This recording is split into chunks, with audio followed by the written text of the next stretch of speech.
أجره عند ربه ولا خوف عليهم ولا هم يحزنون.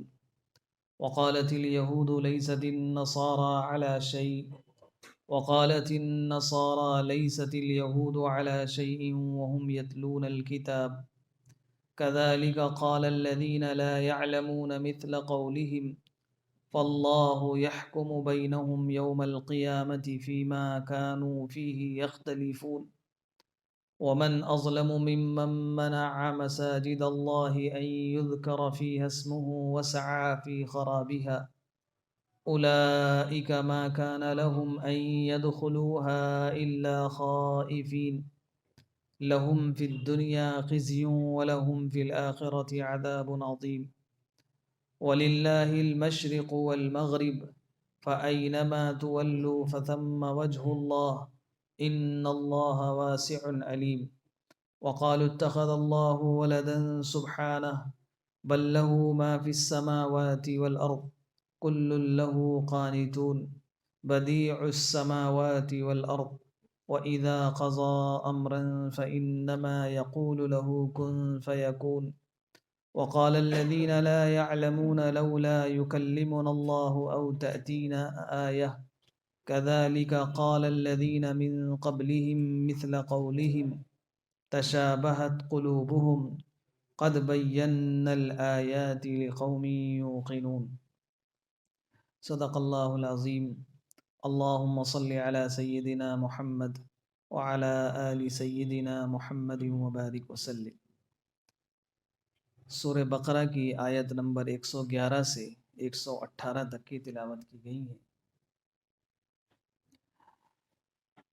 اللہ تعالیٰ ارشاد فرماتے ہیں کہ یہودی اور عیسائی یہ دونوں یہ کہتے ہیں کہ یہودی کہتے ہیں کہ صرف ہم جنت میں جائیں گے اور عیسائی کہتے ہیں صرف ہم جنت میں جائیں گے. وَقَالُوا لَن يَدْخُلَ الْجَنَّةَ إِلَّا مَنْ كَانَ هُودًا أَوْ نَصَارَى. یہودی کہتے ہیں کہ جنت میں کوئی داخل نہیں ہوگا ہمارے علاوہ، صرف ہم ہی جائیں گے. اور نصارہ کہتے ہیں کہ کوئی داخل نہیں ہوگا ہمارے علاوہ، صرف ہم ہی جائیں گے. اور ہم مسلمان بھی یہی کہتے ہیں کہ کوئی نہیں جائے گا، صرف ہم ہی جائیں گے. اللہ تعالیٰ فرما رہے تِلْکَ أَمَانِيُّهُمْ، یہ صرف آرزویں ہیں، نری تمنائیں ہیں.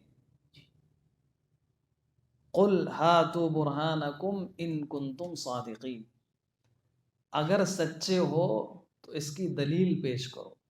تورات میں کہیں ایسا لکھا ہو کہ یہودیوں کے علاوہ کوئی جنت میں نہیں جائے گا، یا انجیل میں کہیں ایسا لکھا ہو کہ یہودیوں کے علاوہ کوئی جنت، عیسائیوں کے علاوہ کوئی جنت میں نہیں جائے گا، یا قرآن میں کہیں ایسا لکھا ہو کہ مسلمانوں کے علاوہ کوئی جنت میں نہیں جائے گا.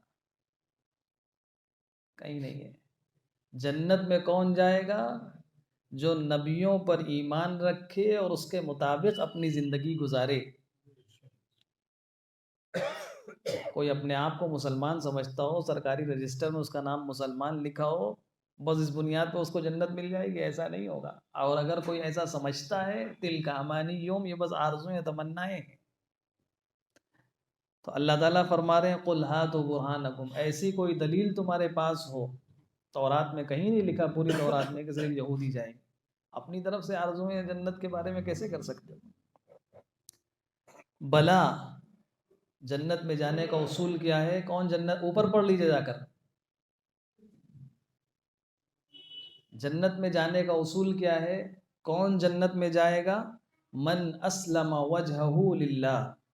دو باتیں جس کے اندر ہوں گی، دنیا کا کسی علاقے کا رہنے والا ہو، کسی خاندان سے اس کا تعلق ہو، کچھ بھی ہو، دو باتیں جس کے اندر ہیں وہ جنت میں جائے گا.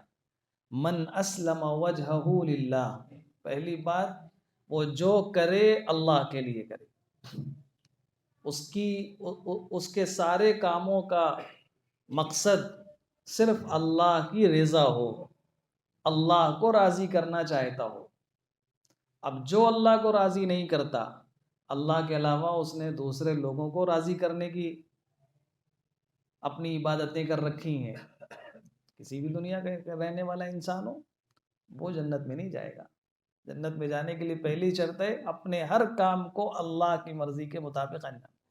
دوسری شرط ہے وَهُوَ محسن، وہ محسن ہو، یعنی اس کا کام، محسن کس کو کہتے ہیں؟ حضرت سعید ابن جبیر رضی اللہ تعالیٰ عنہ نے اس آیت کی تشریح میں فرمایا محسن وہ ہے جس کا کام حضرت نبی کریم صلی اللہ علیہ وسلم کے طریقے کے مطابق، وہ محسن ہے، اس کا کام اچھا کام ہے، تو اللہ کو راضی کرنے کے لیے کرے، اور اللہ کو راضی کرنے کے ساتھ ساتھ وہ محسن ہو۔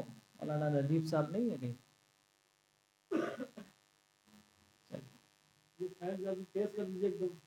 نہیں فین سے نہیں ہے، فین سے نہیں ہے، یہ جو اذان والا مائک ہے اس کی لیڈ گڑبڑ ہے، اگر وہ لیڈ ہٹا دی جائے یہاں سے تو یہ آواز ختم ہو جائے گی، اور یہ مولانا نجیب صاحب کر سکتے ہیں، آ جائے گی۔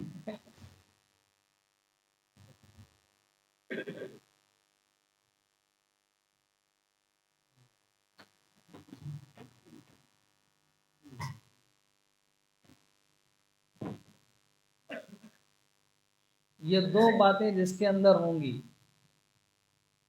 اللہ کو راضی کرنے کے لیے ہر عمل کر رہا ہوگا، اور جو نبیوں کا سلسلہ ہے تمام نبیوں کا، اس میں سب سے آخری نبی حضرت محمد رسول اللہ صلی اللہ علیہ وسلم، ہر زمانے میں اپنے نبی کی طریقے کے مطابق وہ زندگی انجام دے۔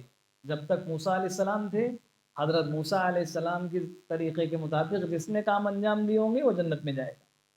جب تک عیسیٰ علیہ السلام تھے، حضرت عیسیٰ علیہ السلام کی زندگی کے ان کے سنت کے مطابق جس نے کام انجام دیے ہوں گے اللہ کی رضا کے لیے، وہ جنت میں جائے گا۔ اب حضرت نبی کریم صلی اللہ علیہ وسلم کا زمانہ ہے، اب جو ان کے طریقے کے مطابق اپنے کاموں کو انجام دے گا اللہ کی رضا کے لیے، وہ جنت میں جائے گا۔ فرمایا بلا من اسلم وجہہ للہ وہو محسن فلہ اجرہ عند ربی ولا خوف علیہم ولا هم یحزنون۔ یہ جنت میں جانے کا اصول اللہ تعالیٰ نے بیان کیا، نہ یہودی کا نہ عیسائی کا کوئی مسئلہ نہیں، جس کو جنت میں جانا ہے اپنے زمانے کے اللہ کے لیے وہ ہر کام کرے، اور اپنے زمانے کے نبی کی پیروی اور اتباع میں کرے بس۔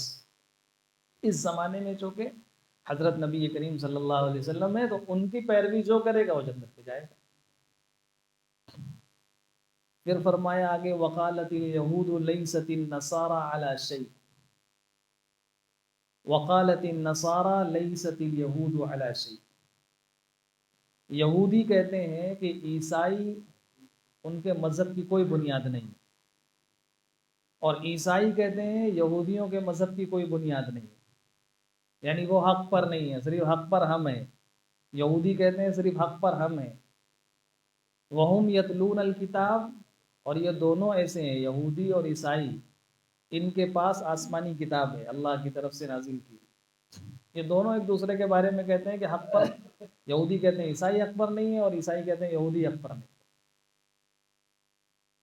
كَذَلِكَ قَالَ الَّذِينَ لَا يَعْلَمُونَ مِثْلَ قَوْلِهِمْ، اور جن کے پاس آسمانی کتابیں نہیں، یعنی مشرکین غیر مسلم جو آسمانی کتابوں سے، جن کے پاس آسمانی کتابیں نہیں، جیسے ہمارے ملک کے ہندو، یہ کہتے ہیں، یہ بھی اسی جیسی بات کہتے ہیں، یعنی دوسروں کہتے ہیں کوئی حق پر نہیں، حق پر صرف ہم ہیں۔ ہم مسلمان بھی یہی کہتے ہیں کہ حق پر صرف ہم ہیں۔ فیصلہ کیسے ہوگا کون حق پر ہے؟ یہودی کہہ رہے ہیں حق پر صرف ہم، عیسائی کہہ رہے ہیں حق پر سیدھے راستے پر صرف ہم، ہندو کہہ رہے ہیں سیدھے راستے پر صرف ہم، مسلمان کہہ رہے ہیں سیدھے راستے پر صرف ہم۔ فیصلہ کیسے ہوگا کون حق پر ہے؟ اللہ تعالیٰ نے ایک اصولی بات بیان فرما دی کہ دیکھو اس جھگڑے میں مت پڑو، اس جھگڑے میں مت پڑو۔ عام لوگوں کے لیے اللہ تعالیٰ نے فرمایا فَاللَّهُ يَحْكُمُ بَيْنَهُمْ يَوْمَ الْقِيَامَةِ، قیامت میں فیصلہ ہو جائے گا کون حق پر تھا کون باطل پر تھا، جو جنت میں جائے گا وہ حق پر ہوگا، جو جہنم میں جائے گا وہ باطل پر ہوگا۔ اس لیے اس جھگڑے کو آخرت پر چھوڑ دو، دنیا میں اس کو بحث و مباحثے کا موضوع مت بناؤ، دنیا میں اس کو جھگڑے کا موضوع، اختلاف کا موضوع مت بناؤ. لکم دینکم ولی دین، تمہارے لیے تمہارا دین، میرے لیے میرا تک. تمہیں جس دین پر عمل کرنا ہو اس پر عمل کرتے رہو، جس کو سچ سمجھتے ہو کرتے رہو. آخرت میں فیصلہ ہوگا کون حق پر ہے. اسی طرح یہ تو دوسرے مذاہب کے تعلق سے، خود مسلمانوں کے مذہب میں الگ الگ فرقے، الگ الگ جماعتیں، الگ الگ مسلک بن گئے، اور ہر مسلک والا یہ کہہ رہا ہے ہم حق پر ہیں، ہم حق پر ہیں، ہم حق پر ہیں. عام لوگوں کو اس میں بحث نہیں کرنی چاہیے. اللہ تعالیٰ قیامت میں فیصلہ کر دے گا کون حق پر ہے، وہاں پتہ چل جائے گا. تو فرمایا اصولی جواب یہ ہے فاللہ یحکم بینہم یوم القیامت فیما کانوا فیہ یختلفون. اس میں لوگ اختلاف کر رہے ہیں کون حق پر ہے، کون حق پر ہے، اس کا فیصلہ کہاں ہوگا؟ قیامت میں، آخرت میں. لہذا دنیا میں اس کو بحث کا موضوع مت بناؤ. لیکن علمی عملی اعتبار سے فیصلہ تو قیامت میں ہو جائے گا، عملاً واضح ہو جائے گا بالکل. جس کو جنت میں بھیجا جائے گا اس کا مطلب حق پر تھا، جس کو جہنم میں بھیجا جائے گا اس کا مطلب باطل پر تھا. دنیا میں علمی اعتبار سے اگر کوئی سمجھنا چاہے، اس کے لیے تمام مذاہب کی جو بنیادی کتابیں ہیں ان کتابوں کو سامنے رکھ لے، اور سامنے رکھ کر سب کا فیصلہ کر لے. دودھ کا دودھ، پانی کا پانی ہو جائے گا. یہودی جس کتاب کو اپنی مقدس کتاب سمجھتے ہیں، تورات، اس کو سامنے رکھ لیں. انجیل، عیسائی جس کتاب کو اپنی مقدس کتاب سمجھتے ہیں، انجیل، اس کو سامنے رکھ لیا جائے. ہندو جس کتاب کو اپنی مقدس کتاب سمجھتے ہیں اس کو سامنے رکھ لیا جائے، اور قرآن کو سامنے رکھ لیا جائے. اس کو رکھ کر انسان خود ہی فیصلہ کر لے گا کون سا مذہب حق پر ہے. بالکل آسانی کے ساتھ فیصلہ ہو سکتا ہے. جو انصاف سے ساتھ فیصلہ کرنا چاہے، علمی طور پر فیصلہ کرنا چاہے. کسی مذہب کے پاس اپنی کتاب کی یہ دلیل ہی نہیں ہے. جس زبان میں تورات نازل ہوئی تھی ان کو پتہ ہی نہیں کس زبان میں نازل ہوئی، وہ تو ترجمہ چل رہا ہے. جس زبان میں انجیل نازل ہوئی تھی وہ زبان ہی ختم. قرآن جس زبان میں حضرت جبرائیل علیہ السلام نے رحمت دو عالم صلی اللہ علیہ وسلم کو پڑھ کر سنایا تھا، رسول اللہ صلی اللہ علیہ وسلم نے جس زبان میں یاد کیا تھا اور اپنی زبان مبارک سے جس زبان سے وہ قرآن ادا کیا تھا، صحابہ نے ویسے ہی سنا، ان کے بعد کے لوگوں نے ویسے ہی سنا. سنتے سنتے آج تک قرآن اسی انداز میں پڑھا جا رہا ہے جس انداز میں حضرت نبی کریم صلی اللہ علیہ وسلم نے پڑھا تھا. اور حضرت نبی کریم صلی اللہ علیہ وسلم نے پڑھا تھا ویسا جیسا حضرت جبرائیل علیہ السلام نے ان کو پڑھ کر سنایا تھا. اور وہ کہاں سے لائے تھے؟ جیسا اللہ نے ان کو کہہ کر بتایا تھا. کوئی بیچ میں ایک کڑی بھی ٹوٹی ہوئی نہیں اس قرآن کی. آج کے پڑھنے والے سے لے کر اللہ تک ساری کڑیاں جڑی ہوئی ہیں. کوئی مذہبی کتاب اپنی کڑیوں کو جوڑ نہیں سکتی. کوئی بھی سامنے رکھ کر بیٹھ جائے فیصلہ ہو جائے گا علمی طور پر. باقی یہ ان لوگوں کے لیے ہے جو سمجھنا چاہتے. باقی کوئی اختلاف کرے، لڑے جھگڑے آ کر، تو اس کا سیدھا سا جواب یہ ہے کہ بھیا آپ اپنے راستے پر عمل کرتے رہیے، ہم اپنے پر کر رہے ہیں. قیامت کے دن فیصلہ ہو جائے کون حق پر ہے. اس سلسلے میں بحث و مباحثہ نہیں کرنا، نہ آپس کے مسالک میں مسلمانوں میں جو مسلک موجود ہیں، نہ ہی دوسرے مذاہب والوں سے. فاللہ یحکم بینہم یوم القیامت فیما کانوا یختلفون. ایک شاندار اللہ تعالیٰ نے طرز ہم مسلمانوں کو دے دیا زندگی گزار. کوئی اس سلسلے میں اختلاف اور بحث و مباحثہ نہیں. ومن اظلم ممن منع مساجد اللہ ان یذکر فیہا اسمہ وسعى فی خرابها اولئک ما کان لهم ان يدخلوها الا خائفین لهم فی الدنیا خزی ولهم فی الآخرة عذاب عظیم. پھر اللہ تعالیٰ فرما رہے ہیں کہ اگر اللہ ہی یہ کہتے ہو کہ ہم اللہ کی عبادت کرتے ہیں اور اللہ کو راضی کرنا چاہتے ہیں، ہم ہی حق پر ہیں، تو پھر جو عبادت خانے اللہ کی عبادت کے لیے بنائے گئے ان عبادت خانوں کو کیوں توڑتے ہو، ان کو کیوں ویران کرنے کی کوشش کرتے ہو؟ جیسے عیسائیوں نے کیا تھا جب بیت المقدس پر حملہ کیا، اس کو توڑ دیا، اس کو تخت و تاراج کیا مسلمانوں کے آنے سے پہلے، اسلام کے آنے سے پہلے وہ یہودیوں کی مقدس جگہ تھی، ایک آسمانی مذہب ماننے والی کتاب قوم اس کو اپنا مقدس مقام سمجھتی تھی، وہاں عبادت کرتی تھی، اس کو توڑ دیا، اس کو ویران کر دیا۔ اگر اللہ کی عبادت کرتے تو وہ بھی تو اللہ ہی کی عبادت کرتے تھے وہاں۔ اور جیسے مشرکین مکہ نے مسلمانوں کو حرم میں جانے سے روک دیا، اور یہاں کتنی مسجدوں کو شہید کر دیا گیا کہ اگر ایک ایشور کی عبادت کرنے کے داعی ہو، کہتے ہو، تو وہاں بھی تو اسی اللہ کی عبادت ہوتی ہے، سو کیوں توڑ دیا؟ ومن اظلم ممن منع مساجد اللہ۔ دیکھیے پچھلی جو آیت تھی اس میں ایک بات اور ذہن میں رکھنے کے لائق ہے، یہ بات کون سا مذہب حق پر ہے یا کون سا مسلک حق پر ہے، اس کا فیصلہ کہاں ہوگا؟ اللہ کے یہاں ہوگا۔ عملی طور پر، علمی طور پر جو کوئی سمجھنا چاہے، دنیا میں اس کے اسباب موجود ہیں، دلیلیں موجود ہیں، انسان ان دلائل پر غور کرے سمجھ جائے گا۔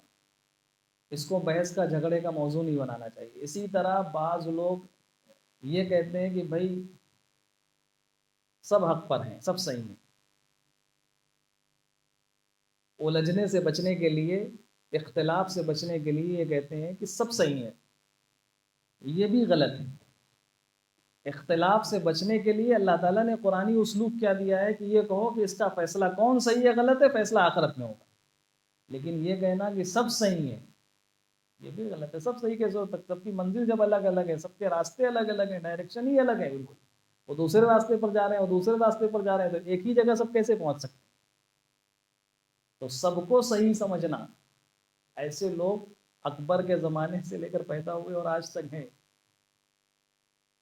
دین اکبری اس نے جو بنایا تھا، اس میں یہی کیا تھا کہ سارے لوگ، دین الہی اس کا نام رکھا تھا، سارے مذاہب کے لوگ سب مل کر پیار و محبت سے رہو ایک ساتھ۔ کیسے ہو سکتا ہے ایک آدمی 100 خداؤں کے سامنے سر جھکا رہا ہو اور ایک اللہ کو عبادت کر رہا ہو، ایک اللہ کی؟ تو ایک ہی چھت کے نیچے دونوں کیسے جمع ہو سکتے؟ تو حق تو ایک ہی ہے، اس کا فیصلہ ہوگا آخرت میں عملی طور پر۔ دنیا میں کوئی سمجھنا چاہے، دلائل اللہ تعالیٰ نے رکھ دی ہیں، لیکن سب کو حق پر سمجھنا، سب کو صحیح سمجھنا، یہ بھی قرآنی اسلوب نہیں۔ یہ بھی مسلمان کو ایسا نہیں کرنا چاہیے کہ سب کو ٹھیک، تم بھی ٹھیک تم بھی ٹھیک، نہیں، ٹھیک تو ایک ہی ہوگا۔ ہاں اس میں اختلافات نہیں کرنا چاہیے، وہ اپنی جگہ ہے۔ فرمایا اس شخص سے زیادہ ظالم کون ہوگا جو اللہ کی مسجدوں میں اس بات سے منع کرے کہ وہاں اللہ کو یاد کیا جائے، اور اس کو خراب کرنے کی، اس کو ویران کرنے کی کوشش کرے۔ یہ بہت بڑا ظلم ہے کہ مساجد کو، جو جگہیں اللہ کی عبادت کے لیے بنائی گئی ہیں، اس کو ویران کرنے کی کوشش کی جائے۔ اولئک ما کان لهم ان يدخلوها الا خائفین۔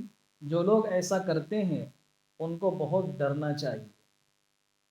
ایسے لوگوں کے لیے دنیا میں بھی بڑی رسوائی کا سبب ہوگا اور آخرت میں بھی بڑا عذاب ہوگا، جو اللہ کے گھروں کو ویران کرنے کی، اس کو توڑنے کی سازشیں کرتے ہیں اور اس میں شریک ہوتے ہیں۔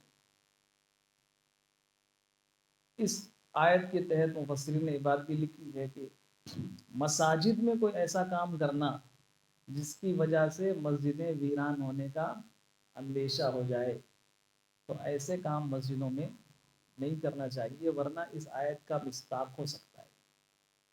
لیکن انتظامی طور پر کوئی ایسا کام، مثلا مسجد ہے، اب اس میں رات بھر اگر کھلی رہے گی تو چیزیں چوری ہونے کا اندیشہ ہے، تو انتظامی اعتبار سے رات میں مسجد میں عشاء کی نماز کے اتنی دیر کے بعد تالا لگا دیا جائے گا، اور پھر صبح کھلے گی، رات میں بند رہے گی۔ یہ انتظاماً ہے، یہ مسجد کو ویران کرنے کے لیے رات میں تالا نہیں لگایا جاتا ہے، مسجد کی چیزوں کی حفاظت کے لیے لگایا جاتا ہے۔ وہ اس آیت کا مصداق نہیں ہوگا۔ ابھی لاک ڈاؤن کے زمانے میں کچھ لوگوں نے، جن کو تھوڑی بہت سمجھ ہو جاتی ہے، اس آیت کے تحت متولیوں کو خوب برا بھلا کہا کہ بھئی مسجد میں تالا لگائے ہوئے ہیں، بتائیے قرآن میں تو ہے کہ جو مسجدوں کو روکے اللہ کی یاد سے تو وہ ذرا ظالم ہے۔ وہ جو روکا گیا وہ حکومت کے قوانین کی وجہ سے، وہ مسجدوں کو ویران کرنے کے مقصد سے مسجد میں تالا نہیں لگایا گیا۔ ایسا کام جس کا مقصد مسجد کو ویران کرنا ہو، وہ اس آیت کے تحت ہوگا۔ مسجد کی حفاظت کے لیے، مسجد کی چیزوں کی حفاظت کے لیے کوئی قوانین بنائے جائیں، وہ اس آیت کے تحت داخل نہیں ہوں گے، کہ اس کو بھی کہہ دیا جائے کہ تو بھیا بہت بڑا ظلم ہے، یہ مسجد سے روک رہے ہیں۔ پھر آگے فرمایا وَلِلَّهِ الْمَشْرِقُ وَالْمَغْرِبُ۔ فَأَيْنَمَا تُوَلُّوا فَثَمَّ وَجْهُ اللَّهِ إِنَّ اللَّهَ وَاسِعٌ عَلِيمٌ۔ مشرق اور مغرب یہ سب اللہ کا ہے۔ فَأَيْنَمَا تُوَلُّوا فَثَمَّ وَجْهُ اللَّهِ، تم جس طرف بھی اللہ رخ کر لو گے اسی طرف اللہ ہے، یعنی عبادت کرنے میں بتایا تھا کہ مدینہ منورہ میں پہنچنے کے بعد اس کا تفصیلی بیان ابھی دوسرے پارے میں آئے گا۔ مدینہ منورہ پہنچنے کے بعد 16 مہینے کے بعد قبلہ تبدیل ہو گیا، بیت اللہ کی طرف ہو گیا۔ تو کہنا شروع کر دیا لوگوں نے کہ بھئی ان کا تو کوئی قبلہ ہی نہیں، کبھی ادھر پڑھتے ہیں کبھی ادھر پڑھتے ہیں۔ تو فرمایا کہ مشرق اور مغرب سب اللہ کے ہیں، جس طرف بھی رخ کر لو اسی طرف اللہ ہے۔ اللہ تعالیٰ کسی جہت کے ساتھ خاص نہیں ہے کہ اللہ تعالیٰ بس اسی جہت میں ہے، جس طرف بھی انسان رخ کرے ہر طرف اللہ ہے۔ یہ جو جہت متعین کی گئی کہ قبلے کی طرف رخ کر کے نماز کرنا ہے، یہ انتظامی امور سے ہے کہ سارے لوگ ایک ساتھ ایک صف میں کھڑے ہو کر ایک ہی رخ کی طرف نماز پڑھیں گے تو سب کی نمازیں درست ہوں گی۔ ورنہ اگر کوئی رخ نہ ہوتا اور سب سے کہہ دیا جاتا کہ بھائی جس کا جس طرف منہ کر کے چاہے کوئی نماز پڑھ لے، تو آپ سوچیے امام یہاں کھڑا ہوتا، کوئی ادھر کا منہ کرے ہوتا، کوئی ادھر کا منہ کرے ہوتا، کوئی ادھر پھر کیسے سجدہ کوئی کرتا، کیسے کیا کرتا، کتنی خرابیاں پیش ہیں۔ ان خرابیوں سے بچنے کے لیے ایک رخ متعین کر دیا گیا۔ اس کا مطلب یہ نہیں کہ اللہ تعالیٰ صرف اسی طرف ہے، اللہ تو ہر طرف ہے، اللہ تعالیٰ کا کوئی رخ نہیں ہے۔ فَثَمَّ وَجْهُ اللَّهِ، جس طرف بھی رخ کرو گے اسی طرف اللہ ہے۔ یہ جو قبلہ متعین کیا گیا ہے وہ انتظامی سب، تاکہ سب کی عبادتیں درست اور صحیح طریقے پر ہو جائیں۔ اور کبھی کبھی اس کی ضرورت پڑ جاتی ہے، مثال کے طور پہ انسان ایسی جگہ ہے وہاں قبلہ معلوم ہی نہیں، نہ کوئی قبلہ بتانے والا ہے، اب نماز کا وقت ہو گیا تو کیسے پڑھے گا؟ تو وہاں حکم یہ ہے کہ غور و فکر کر لے، اور غور و فکر کرنے کے بعد اس کا دل جدھر گواہی دے اسی طرف رک کر کے نماز پڑھ۔ اب نماز پڑھ لیا، نماز پڑھنے کے بعد کسی نے بتایا کہ آپ نے جس رخ میں نماز پڑھی ادھر تو قبلہ نہیں ہے، قبلہ تو بالکل الٹے ڈائریکشن میں ادھر ہے، تو نماز دہرانے کی ضرورت نہیں ہے۔ فَأَيْنَمَا تُوَلُّوا فَثَمَّ وَجْهُ اللَّهِ، جدھر بھی نماز پڑھو گے اسی طرف اللہ ہے۔ یہ جو تحری کر لی، غور و فکر کر لیا، بس اس کے بعد جس رخ پہ نماز پڑھ لیا نماز ادا ہو جائے گی، اس لیے کہ یہ عام حالات میں اس کو معلوم نہیں ہے بیچارے، نماز ایک بار پڑھ لی اب دہرانے کی ضرورت نہیں ہے۔ اسی طرح نفل نماز میں انسان کسی ایسی سواری پر ہے جس سواری میں قبلے کی طرف رخ کر کے نماز پڑھنا ممکن نہیں ہے، اور نفل نماز پڑھنا چاہتا ہے، صرف نفل کا مسئلہ، جی چاہ رہا ہے نفل پڑھنے کا، انسان بائک سے جا رہا ہے، پیچھے بیٹھا ہے بائک میں، نفل پڑھنے کا جی چاہ رہا ہے، تو اسی بائک میں جس رخ پہ بائک جا رہی ہے اسی رخ میں بیٹھے بیٹھے نفل نماز پڑھنے، نماز ہو جائے گی۔ قبلے کی طرف رخ کرنا اب اس لیے کہ بائک میں بیٹھ کر قبلے کی طرف رخ کرنا ممکن نہیں ہے، وہ تو جس پہ جا رہی ہوگی اسی طرف آپ کو، کوئی گھوڑے پر بیٹھا ہے جا رہا ہے، ایسی کسی سواری پر جس پر قبلے کی طرف رخ کرنا ممکن نہ ہو، تو جس رخ پہ وہ سواری چل رہی ہے اسی رخ پر بیٹھے بیٹھے آپ نے اگر نماز پڑھ لی نفل نمازیں، تو نفل نمازیں ہو جاتی ہیں اسی آیت کے تحت۔ فَأَيْنَمَا تُوَلُّوا فَثَمَّ وَجْهُ اللَّهِ، جس طرف بھی رخ کر لو اسی طرف اللہ ہی ہے۔ قبلہ رخ معلوم کیسے کریں گے؟ آج کل تو وہ آ گیا ہے کمپاس، اس کے ذریعے سے پتہ چل جاتا ہے، لیکن سب سے آسان طریقہ جو ہے، دنیا بھر کا رہنے والا ہر انسان آسانی کے ساتھ قبلہ رخ معلوم کر سکتا ہے، اس کا ایک آسان سا طریقہ یہ ہے کہ سال میں 2 مرتبہ 2 دن ایسے آتے ہیں کہ جس دن سورج بالکل ٹھیک خانہ کعبہ کے اوپر ہوتا ہے، ایک 29 مئی اور دوسرا 14 جولائی، ان 2 تاریخوں میں سورج بالکل ٹھیک خانہ کعبہ کے اوپر ہوتا ہے۔ اگر ان 2 دنوں میں سے یا تو 29 مئی کو یا 14 جولائی کو کوئی انسان وہاں کا زوال کا وقت معلوم کر لے، زوال کا وقت سورج بالکل اوپر ہوتا ہے، مکہ مکرمہ کے زوال کا وقت معلوم کر کے اس زوال کے وقت میں اپنے ملک میں جو وقت ہو رہا ہو، جیسے یہاں 2.5 گھنٹے کا فرق ہے، تو یہاں کے وہاں زوال کا وقت 12 بجے تو یہاں 2.5 بجے ہوگا، تو یہاں 2.5 بجے وہ کوئی لکڑی سورج کے رخ کی طرف کوئی لکڑی کھلی جگہ میں لگا دے، تو اس لکڑی کا جو سایہ ہوگا وہ ٹھیک خانہ کعبہ کے اپوزٹ ڈائریکشن میں ہوگا.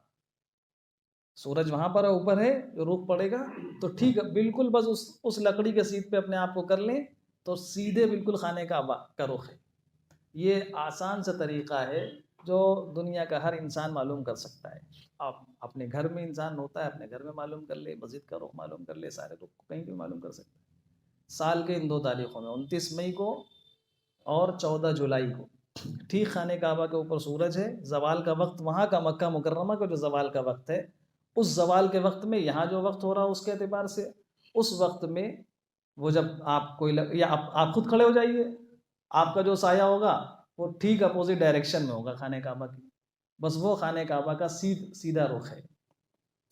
اور اگر خانہ کعبہ کا جو رخ ہے اس رخ سے تھوڑا بہت انسان ادھر ادھر گھوم جائے تو 24 ڈگری تک اگر گھوم جائے گا تو بھی نماز ہو جائے گی. اس سے زیادہ ہو گیا تو پھر نماز نہیں ہوگی. وَلِلَّهِ الْمَشْرِقُ وَالْمَغْرِبُ فَأَيْنَمَا تُوَلُّوا فَثَمَّ وَجْهُ اللَّهِ إِنَّ اللَّهَ وَاسِعٌ عَلِيمٌ وَقَالُوا اتَّخَذَ اللَّهُ وَلَدًا سُبْحَانَهُ بَل لَّهُ مَا فِي السَّمَاوَاتِ وَالْأَرْضِ كُلٌّ لَّهُ قَانِتُونَ. اور یہ لوگ اللہ کی اولاد مانتے ہیں. یہودی بھی مانتے تھے حضرت عزیر علیہ السلام کو اللہ کی اولاد, عیسائی حضرت عیسیٰ علیہ السلام کو. مکہ کے لوگ, مکہ کے کافرین فرشتوں کو اللہ کی بیٹیاں کہتے تھے. تو لوگ اللہ کی اولاد بتاتے ہیں کہ یہ اللہ کی اولاد ہیں. بل لہو ما فی السماوات والارض, بلکہ آسمان اور زمین میں جو کچھ ہے اس کا مالک اللہ ہے. اللہ تو تمام چیزوں کا مالک ہے, اس کی کوئی اولاد نہیں ہے. کل لہو قانتون, اور جتنی چیزیں ہیں سب اس کی تابع اور فرما بردار ہیں. بدیع السماوات والارض, وہ تو آسمان اور زمین کو وجود میں لانے والا ہے, پیدا کیا ہے اس نے. وَإِذَا قَضَى أَمْرًا فَإِنَّمَا يَقُولُ لَهُ كُن فَيَكُونُ. اولاد یہ انسان کی ایک ضرورت ہے اور اللہ تعالیٰ کو کسی چیز کی کوئی ضرورت نہیں ہے. وہ تو کن کہتے ہیں, چیزیں فیکون وجود میں آ جاتی ہیں. ان کو کسی چیز کی کوئی ضرورت نہیں ہے, نہ اولاد کی ضرورت ہے نہ کسی مددگار کی ضرورت ہے. وقال الذين لا يعلمون لولا يكلمنا الله او تأتينا آية, اور جن کے پاس کوئی علم نہیں یعنی آسمانی کتاب نہیں, وہ یہ کہتے ہیں کہ اللہ تعالی ہم سے خود کیوں کوئی بات نہیں کرتا. مکہ کے لوگ کہتے تھے کہ اگر اللہ نے آپ کو نبی بنایا ہے اور آپ کے پاس فرشتے آتے ہیں تو اللہ تعالیٰ ڈائریکٹ ہم سے بھی تو کہہ سکتے ہیں کہ ہم نے محمد کو نبی بنایا ہے, ہم سے کیوں اللہ تعالیٰ گفتگو نہیں کرتا, یا ہمارے پاس آیتیں کیوں نہیں بھیجتا. كَذَلِكَ قَالَ الَّذِينَ مِن قَبْلِهِم مِثْلَ قَوْلِهِمْ, اسی طرح سے اس سے پہلے بھی لوگوں نے اللہ کے بارے میں یہی کہا تھا. اس سے پہلے آ چکا یہودیوں نے, ان کے پاس جب موسیٰ علیہ السلام لے کر آئے کہ اللہ نے تورات دی, کہا کہ نہیں ہم ایسے نہیں مان لیں گے جب تک ہم خود نہ دیکھ لیں. تو اس طرح کا سوال اس سے پہلے بھی ہو چکا ہے. تشابہت قلوبہم, ان سب کے دل ایک جیسے ہیں. قد بینا الآیات لقوم یوقنون, اور ہم تو اپنی واضح نشانیاں بیان کر چکے ہیں. جس کو یقین کرنا ہو وہ یقین کر لے, نہیں یقین کرنا چاہتا ہو تو نہ کرے, فیصلہ ہونے والا ہے قیامت میں سب کا. اللہ تعالی ہم سب کو عمل کی توفیق عطا فرمائے اور قرآن پاک کا فہم عطا فرمائے.